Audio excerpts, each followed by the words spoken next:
Hello guys, सभी को नमस्कार। भाग रहे थे ऑनलाइन क्लास में आप लोगों का स्वागत है गाइस। गाइस, ये जो राजनीतिक विज्ञान का पेपर है, इसमें जो नागरिक शास्त्र है, जो इसमें जो फर्स्ट टॉपिक हमारा राजनीतिक सिद्धांत और विचार, इसमें एक टॉपिक है आपका भारतीय राजनीतिक विचारक और एक है पाश्चात्य राजनीतिक विचारक। इसमें मैं आपसे आज प्लेटो के बारे में चर्चा करूँगा।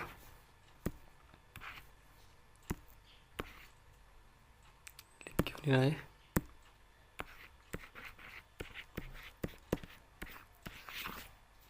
प्लेटो के बारे में चर्चा करूँगा। थोड़ा सा आप सुन लीजिए प्लेटो, इसके बाद मैं आगे प्रारंभ करता हूँ।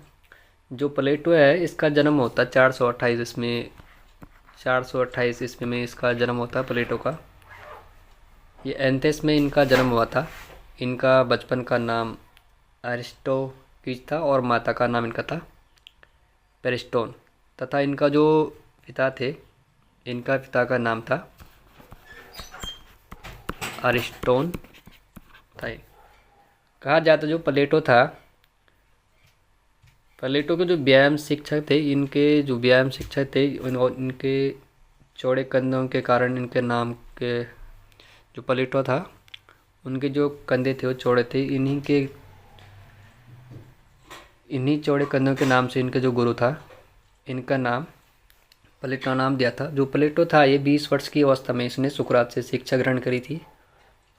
और यह परंतु 399 में क्या करा था इसने सुकरात से, जो इनका गुरु था सुकरात, शिष्य सुकरात से इन्होंने शिक्षा ग्रहण करने के लिए यानी क्या क्या था 399 ईस्वी में सुकरात से इन्होंने विष पी लिया था। इन्होंने उसके बाद विश्व भ्रमण के बाद उन्होंने प्लेटो पुनः जो यूनान गया था, वहाँ पर उन्होंने क्या किया था, अकादमी नामक शिक्षण की जो संस्था थी, वहाँ पे गए थे ये लोग, गया था ये प्लेटो। और वहाँ पे जो शिक्षण संस्था थी, जो उसके द्वार पे लिखा था कि जो ज्यामितीय या अपरिचित व्यक्ति हो, जिन्हें गणित का ज्ञान नहीं है, वो वहाँ पे उन्हें आना वर्जित था। कहा जाता है जो प्लेटो ने अध्ययन, जो प्लेटो है, इनकी अध्ययन निगमनात्मक पद्धति अपनाए थे इन्होंने, अर्थात बोले तो बड़ी चीज़ का अध्ययन किया, फिर इन्होंने छोटी चीज़ का अध्ययन किया था प्लेटो ने।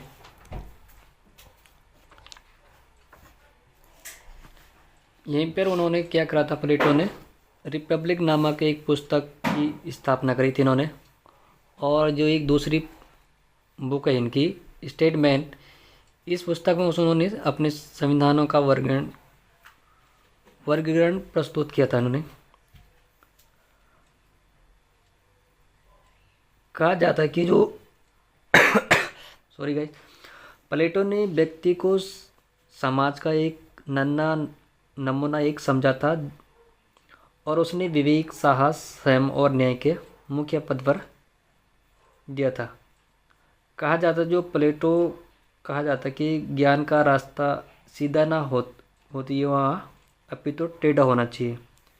प्लेटो ने कहा था जो जो ज्ञान का रास्ता होना चाहिए वो कैसा, सीधा नहीं होगा, बल्कि उसे क्या होना चाहिए, टेढ़ा होना चाहिए।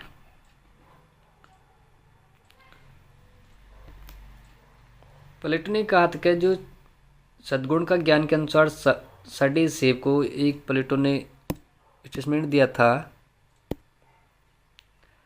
कि जो सड़े सेब है, सड़े सेब को फेंक देना चाहिए और कच्चे सेब को रख देना चाहिए। पके हुए सेब को क्या करना चाहिए, खा लेना चाहिए। प्लेटो ने जो सर्वप्रथम मीनो नामक पुस्तक में न्याय पर चर्चा की, ये स्टेटमेंट आ सकता है, जो मीनो नामक पुस्तक न्याय पर चर्चा की थी, ये बात आ सकती, जो प्लेटो के न्याय पर चर्चा पर किस किस पुस्तक में इन्होंने बात की थी, इन्होंने की थी मीनो नामक क्या एक पुस्तक है इनकी, इसमें इन्होंने न्याय के बारे में चर्चा की थी। प्लेटो को न्याय के सिद्धांत पे हम बोल सकते हैं कि जैसे बुद्धि हो गया, न्याय सिद्धांत कहते हैं ना, जैसे बुद्धि है, और आपका साहस और तृष्णा। कहा जाता है कि प्लेटो कहा जाता है कि राज्य का निर्माण वृक्ष और चट्टानों से नहीं अपितु वह है क्या है, इसमें निवास करने वाले लोगों से होता है।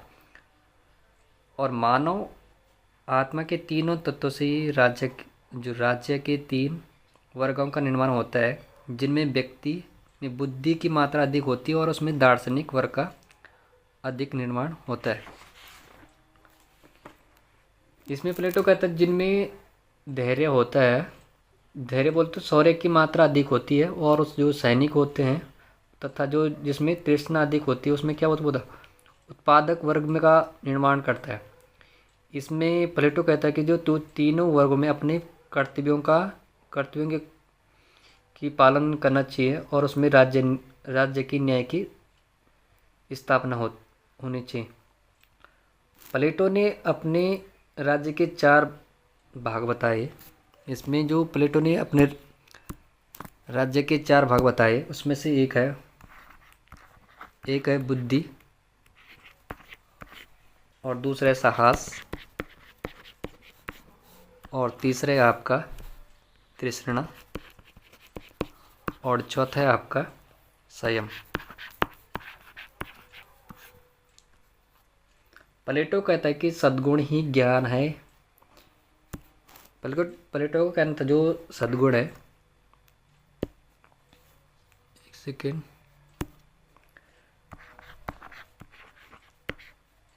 सद्गुण ही क्या है, सद्गुण ही ज्ञान है। और यह क्या है, मूल कथन किसका, ये कथन है सुकरात का। जो सद्गुण ही ज्ञान मूल कथन, ये किसका स्टेटमेंट ये दिया था सुकरात ने। कहा जाता है कि जो प्लेटो की जो शिक्षा की योजना के बारे में बात करें हम, तो प्लेटो ने शिक्षा के 2 भागों में बांटा था। एक सैद्धांतिक है और एक व्यवहारिक शिक्षा का। जो प्राथमिक की बात करें हम प्लेटो की, तो ये प्राथमिक शिक्षा में 7 से लेकर 18 वर्ष तक की जो संगीत और व्यायाम की शिक्षा दी जानी चाहिए। उसके बाद जो 18 से 20 वर्ष की उम्र तक जो सैनिक शिक्षा दी जानी चाहिए, ये प्लेटो के ने कहा था। और जो उच्च शिक्षा है, प्लेटो ने कहा था जो उच्च शिक्षा में है 18 उच्च शिक्षा में इन्होंने बात करी थी जो 20-30 वर्ष के माध्यम में अंगणितीय, रेखगणितीय और मनोविज्ञान दार्शनिक शास्त्र की बात इन्होंने की थी। और जो 30 और 40 वर्ष की उम्र में क्या होना चाहिए, इन्हें मध्य दृष्टि की शिक्षा दी जानी चाहिए। जो तीसरी अवस्था में है जिसको हमें व्यवहारिक शिक्षा है, इसमें इन्होंने कहा कि 35 से 50 वर्ष के माध्यम में दी जानी चाहिए। क्या देनी चाहिए, इसमें प्लेटो ने बोला था कि जो व्यायाम, संगीत का व्यायाम, ये अर्थात बात करें हम तो व्यायाम का तात्पर्य केवल शारीरिक शिक्षा से नहीं है, इसमें कसरतें नहीं बताता बल्कि इसमें शौर्य, वीरता और राष्ट्रीय भावना की भी इसमें सम्मिलित करते प्लेटो। और प्लेटो ने जो शिक्षा में अनेक कमियां बताई, इसमें से उत्पादक वर्ग को शामिल नहीं किया गया प्लेटो ने। और प्लेटो लिखता है कि जो अभिभावक वर्ग होता है उसके पास कोई निजी संपत्ति नहीं होनी चाहिए, और जो सरकारी निवास स्थान में निवास सामान्य भोजनालय में भोजन करेंगे। एक स्टेटमेंट आता जो हिटलर ने कहा था कि 100 बार झूठ का प्रचार किया जाए तो वह सब बन जाता है। ये स्टेटमेंट किसका है, इसमें आप एक स्टेटमेंट दिया था, ये दिया था जैसे हिटलर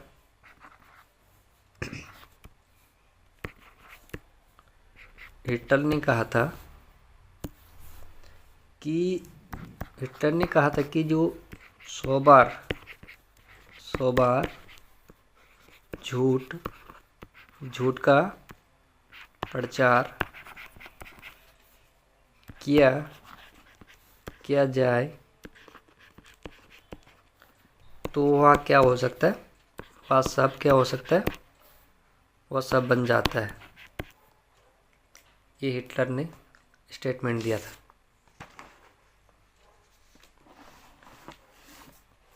अब हम बात करें तो जो मैं यहाँ आपके सामने खुला हूँ, इसे बात करें जो प्लेटो को जो आदर्श राज्य की बात करते हैं वहाँ, प्लेटो ने राज्य को विकास का परिणाम माना था और आदर्श राज्य की जनसंख्या कितनी मानी थी प्लेटो ने? 5040। प्लेटो ने कहा था जो एक आदर्श राज्य है उसकी जो आदर्श राज्य की जनसंख्या कितनी होनी चाहिए? 5040 होनी चाहिए। प्लेटो को राज्य को व्यक्ति का वैध रूप मानते हैं। व्यक्ति के अंदर 3 प्रकार के गुण पाए जाते हैं, जैसे विवेक हो गया, साहस, तृष्णा। व्यक्ति को अपने अंदर निहित गुणों को पहचान कर अपने कहेंगे इनमें गुणों के आधार पर समाज में 3 वर्ग निवास करते हैं। एक हो गया आपका दार्शनिक शासक, और तीसरा सैनिक वर्ग होगा। और जो दूसरा वर्ग सैनिक, और जो तीसरा है आपका उत्पादक वर्ग।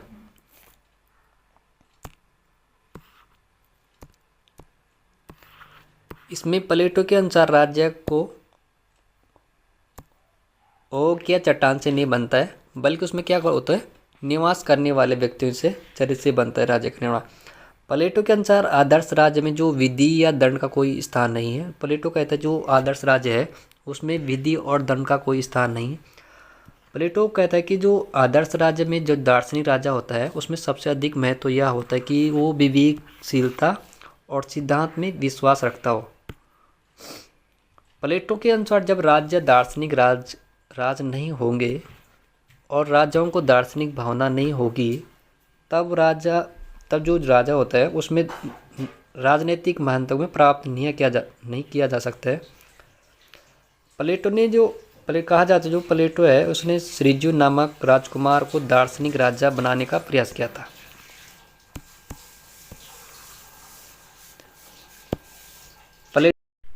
इसमें दूसरा ऑप्शन है, प्लेटो ने दार्शनिक राज्य के लिए क्या व्यापक शिक्षा की बात की थी ने 50 वर्ष की शिक्षा का उल्लेख की बात की थी प्लेटो ने।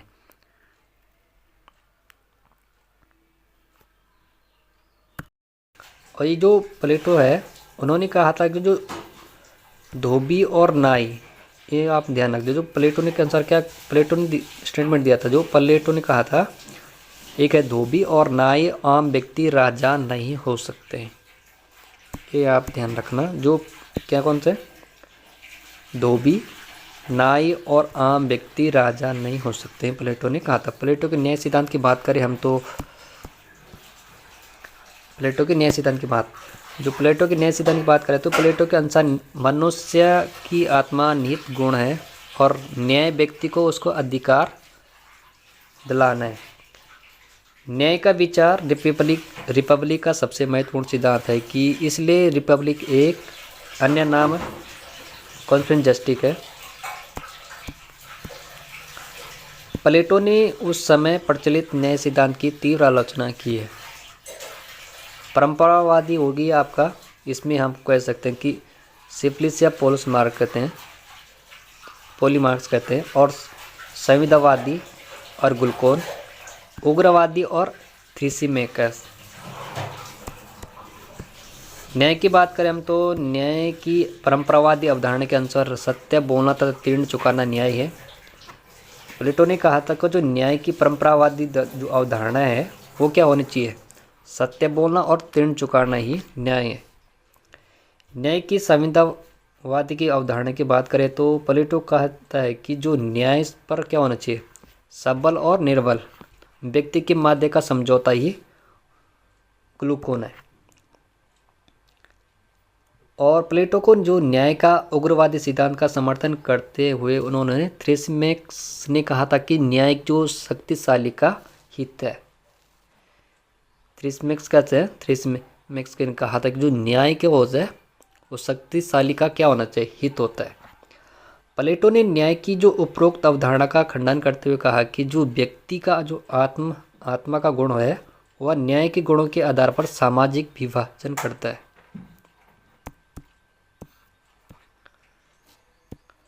इसमें जो प्लेटो है, प्लेटो को जन्म ये 428 ईस्वी पूर्व में हुआ था। कहाँ हुआ था ये, वो हुआ था इनका जन्म एथेंस में हुआ था। और उस समय यूनान के जो तांत्रिक शासन हुआ करता था या जिसमें 30 एतातासियों बोलते थे, तो एथातसियों का जो शासन हुआ करता था, जिसमें हम एथातसियों के शासन को प्लेटो के गुरु सुकरात की बात करते हैं। तो इन्होंने क्या किया, जो सुकरात था उन्हें जहर दे के क्या उनकी हत्या करवा दी गई थी। उसके बाद करें प्लेटो की बात करें हम, तो प्लेटो के समय क्या हुआ करता था, जो यूनान था वहाँ पे सोफिस्ट शिक्षाओं का प्रभाव था। सोफिस्ट जो हुआ करते थे वो व्यक्ति विचारक थे और राज्य से अधिक व्यक्ति महत्व देते थे। वो राज्य जो वहाँ के व्यक्ति थे वो किसको ज़्यादा महत्व देते, राज्य के जो राज्य में व्यक्ति होते उसे वहाँ पे ज़्यादा का अधिक महत्व दिया करते थे। वे राज्य की उत्पत्ति के बारे में संदर्भ बात करें तो जो वहाँ पे होता है तो समझौतावादी सिद्धांत मानते थे। और प्रोटोगोरस सोफिस्ट का मानना था कि जो मनुष्य सभी वस्तुओं को मापदंड है। और इसमें बात करें जो प्लेटो पर जो सुकरात का गहरा प्रभाव पड़ा था, ये पड़ा था, सुकरात का मानना था कि जो उन पर गहरा प्रभाव पड़ा था वह प्रत्यक्ष छाया थी और इसलिए इनका विचार अतिरिक्त श्रेष्ठ था, अपरिवर्तित माना जाता है। और जबकि कहा जाता है जो वस्तु परिवर्तित होती है तो परिवर्तित होती रहती, तो इसी आधार पर उन्होंने प्लेटो के गुफा सिद्धांत का सिद्धांत दिया था इन्होंने। और बात करें जो प्लेटो को सुकरात किस बात से सहमत थे कि ज्ञान ही सद्गुण है की पहचान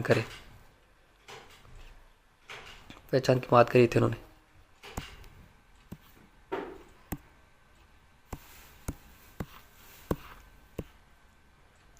अब बात करें तो प्लेटो की जो रचना है ये कौन कौन सी है।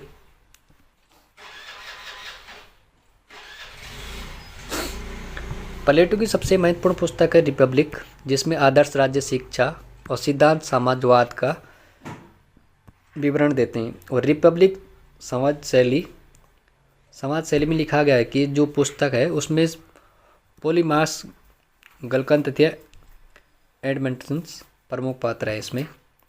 और इन्हीं पात्रों के प्रश्नों का उत्तर सुकरात द्वारा दिया जाता है। कि प्लेटो की जो दूसरी प्रमुख ग्रंथ है द स्टेटमेंट है, इसमें से उन्होंने कहा था कि जो यथार्थवादी लोग हैं उन्होंने राजनीति का चित्र प्रस्तुत किया था। इसी पुस्तक में उन्होंने राज्यकार वर्गीकरण किया था प्लेटो ने। और जो प्लेटो है इसकी जो तीसरी रचना है द लॉज, इसमें प्लेटो ने आदर्श राज्य के बजाय कानूनी आधार पर उन्होंने विधि आधारित मान्यता दी थी। और इनमें जो प्लेटो की पुस्तक है कौन कौन सी आपको ध्यान रखिए, एक है रिपब्लिक, द स्टेटमेंट और एक द लॉज। ये प्लेटो की तीन मेन पुस्तक है प्लेटो की, रिपब्लिक, स्टेटमेंट और लॉज है, द लॉज है। अब बात करें तो प्लेटो की अध्ययन पद्धति कैसी रही हुई।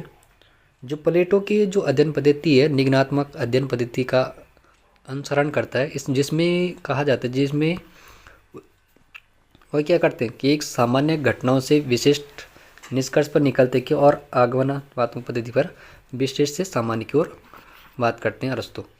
प्लेटो ने ध्वनात्मक पद्धति का प्रयोग किया जिसमें विवाद होता है और ज्ञान प्राप्ति की कोशिश की गई हो।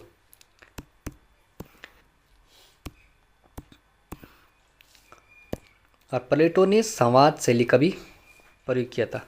प्लेटो कहा जाता है जो प्लेटो है उसको राजनीतिक दर्शन शास्त्र का पिता कहा जाता है। एक स्टेटमेंट ऐड आ सकता है जो प्लेटो है उसको किसका पिता कहा जाता है, उसमें ध्यान रखना है आपको। जो प्लेटो है उसे एक दार्शनिक एक दर्शन प्लेटो क्या कहा जाता है, एक राजनीतिक दर्शन शास्त्र का पिता कहा जाता है।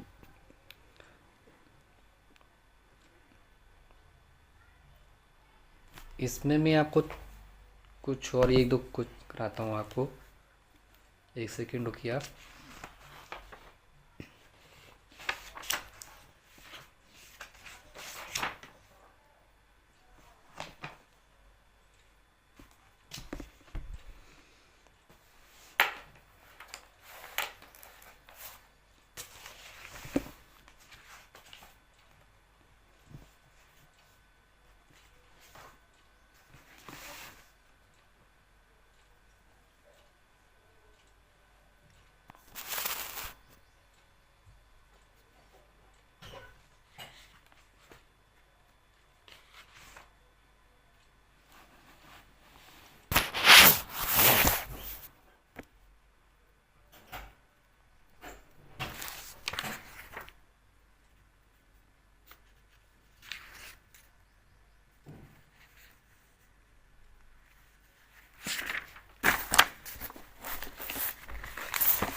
आपको ध्यान आ रहा होगा कि जब हम लोग पढ़ा करते थे हाई स्कूल इंटर ट्वेल्थ में, तो उसमें ही आया जाता जो हाई स्कूल आपने पढ़ा होगा, जो ध्यान आ रहा होगा आपको।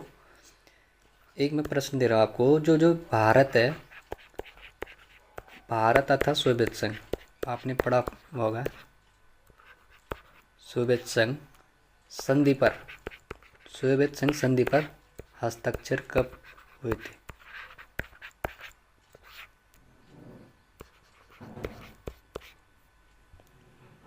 अगर थोड़ा थोड़ा ध्यान आ रहा होगा आपको, चल मैं ऑप्शन दे दूँ आपको। 1955, और सेकंड ऑप्शन है आपका 1972, और तीसरा 1971,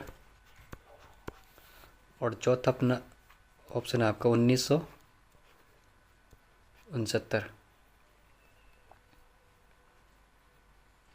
इसमें कौन सा हो सकता है?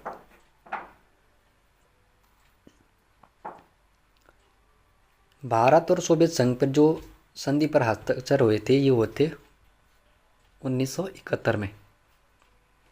अब किसके बारे में थोड़ा चर्चा कर रहा हूँ मैं आपसे, कि जो अमेरिका है, अमेरिका चीन में सुधार होते हुए भी जो संबंधों का पाकिस्तान का संबंध इन देशों में साथ था, इनके नज़दीकी ने भारत के सोवियत संघ के साथ संबंधों को क्या करा था, प्रगडंडा बनाने के लिए इन्होंने प्रेरित किया था।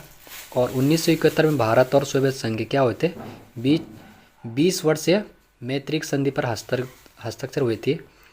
और इसी संबंध में सकारात्मक परिणाम भारत पाकिस्तान का जब युद्ध हुआ था 71 और 72 में दिखाई पड़ा था। ठीक है। एक दूसरा है शीत युद्ध, मैं आपको दे रहा हूँ, ये पढ़ा होगा शीत युद्ध, ये भी हाई स्कूल में था। शीत युद्ध शब्द, शीत युद्ध शब्द का प्रयोग सर्वप्रथम किसने किया था? ये आएगा, किसने प्रयोग किया था? शीत युद्ध शब्द का प्रयोग सर्वप्रथम किसने किया था? ऑप्शन दो आपको लोग। ये एक है बर्नार्ड, फर्स्ट ऑप्शन बर्नार्ड द्वारा। मार्गेंथो, एक है हॉटमैन बोलते हैं, और एक जोसेफ।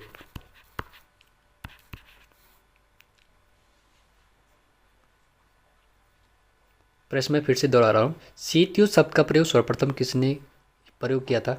ये क्या था आपका, बर्नार्ड के द्वारा किया था। बर्नार्ड बरूच है इसका पूरा नाम, बर्नार्ड बरूच द्वारा प्रयोग किया गया था। इसमें बात करें तो जो द्वितीय विश्व युद्ध हुआ था, उस समय क्या हुआ था कि जो संयुक्त राज्य अमेरिका और सोवियत संघ था, इसमें पूर्व के मध्य संबंधों में तनाव आ गया था। इन दोनों देशों में, दो ध्रुवीय देश थे उस टाइम, दोनों देशों के मध्य से शीत युद्ध, जिसे हम क्या बोलते हैं कोल्ड वार कहते हैं, ये वहाँ पे प्रारंभ हुआ था।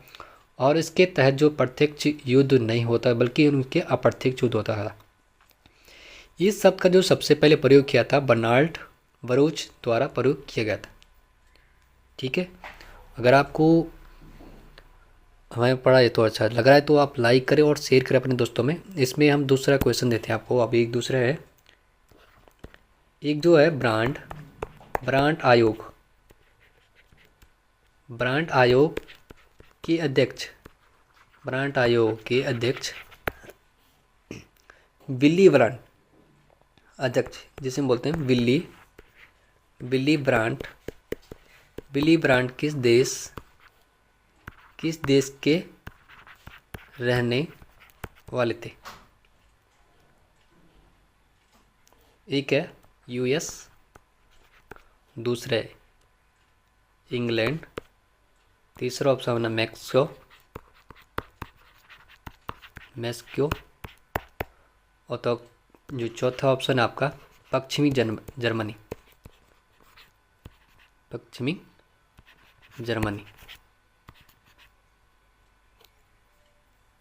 ब्रांड आयोग के अध्यक्ष विली ब्रांड किस देश के रहने वाले थे? ये थे आपके पश्चिमी जर्मनी।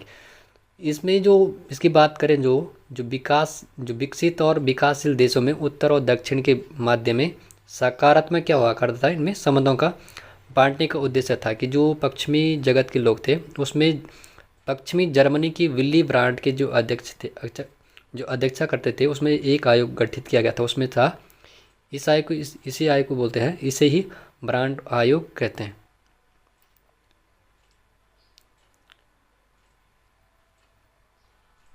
एक क्वेश्चन मैं आपको और दूं, इसमें है जो तुलनात्मक राजनीति के अध्ययन में, एक तुलनात्मक राजनीति हमारे पास, जो तुलनात्मक राजनीति के अध्ययन में पारंपरिक जो उपगमों का में से उपेक्षा हुई है। मैं ऑप्शन दूँ आपको, एक सरकारों के अध्ययन की, ये अनुभव अनुसाधनों की, या संसाधन वर्णों की।